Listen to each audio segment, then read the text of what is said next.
لیے دن میں 5 مرتبہ اللہ تبارک و تعالیٰ نے نماز پڑھنے کا حکم دیا، اور اس کے لیے پہلے سے اذانیں دی جاتی ہیں، بندے کو بلایا جاتا ہے اور اس اذان میں پیغام دیا جاتا ہے کہ اے میرے بندو، اس پروردگار کی طرف آؤ جو سب سے بڑا ہے، جو تمہارا خالق و مالک ہے، جس نے اس کائنات کو پیدا کیا ہے۔ آؤ اللہ کے پیغام کی طرف، آؤ اللہ کی بندگی کی طرف، آؤ اللہ کو یاد کرنے کے لیے۔ تمہیں بلا رہا ہے اس کائنات کا خالق و مالک، تمہیں بلا رہا ہے تمہارا پروردگار، اور دن میں 5 مرتبہ بلا رہا ہے، اور یہ بھی کہہ رہا ہے حی علی الفلاح، آؤ کامیابی کی طرف۔ کامیابی اگر تمہیں کہیں ملے گی تو مسجدوں میں ملے گی، کامیابی اگر تمہیں ملے گی کہیں تو اللہ تبارک و تعالیٰ کی یاد میں ملے گی، اگر تمہیں کامیابی کہیں ملے گی تو اللہ تبارک و تعالیٰ کے سامنے اپنا سر جھکا دینے میں ملے گی، اگر تمہیں کہیں کامیابی ملے گی تو اللہ کے سامنے پیشانی رگڑنے سے ملے گی۔ دن میں 5 بار اللہ کی طرف سے اعلان کیا جاتا ہے حی علی الفلاح، آؤ کامیابی کی طرف۔ فجر میں کہا جاتا ہے الصلاۃ خیر من النوم، کہ نماز نیند سے بہتر ہے۔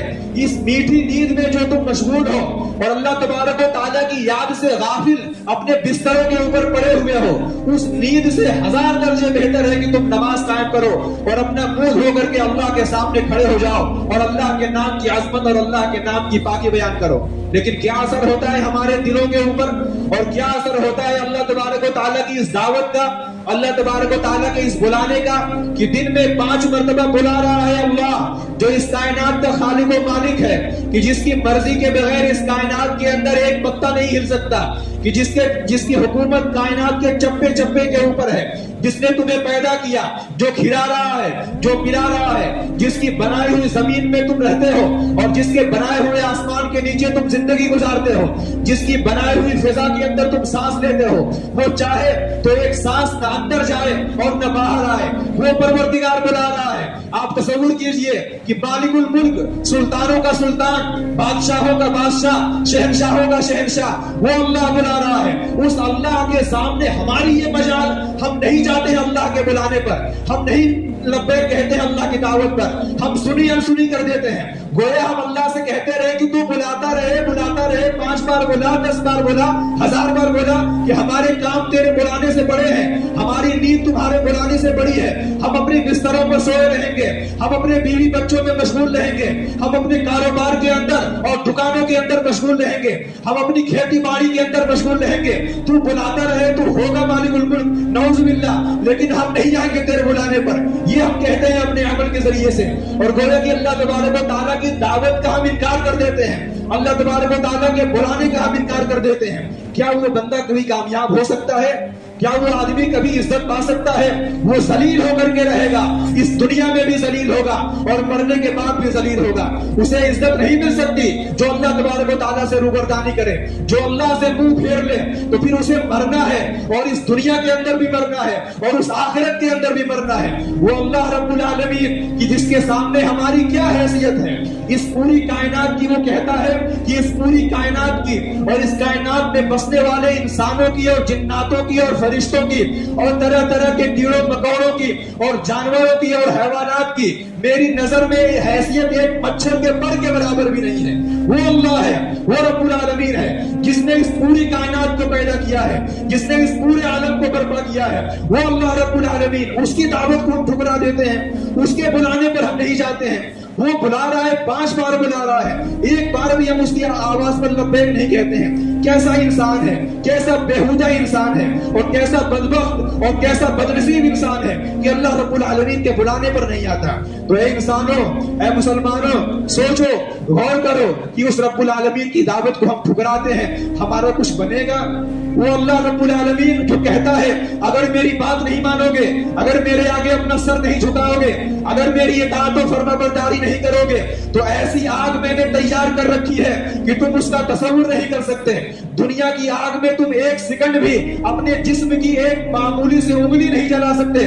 قیامت کی وہ آگ اس آگ سے 70 گنا تیز ہے، اور اس آگ میں تمہارا جسم جلے گا، تمہارا پورا جسم جلے گا، تمہاری کھال، تمہارا گوشت، تمہاری ہڈیاں، تمہارا دل اور تمہارے جگر کا ٹکڑا جلے گا۔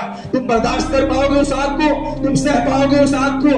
اے لوگوں، اے انسانوں، جس چیز نے تمہیں اللہ کی یاد سے غافل کر رکھا ہے،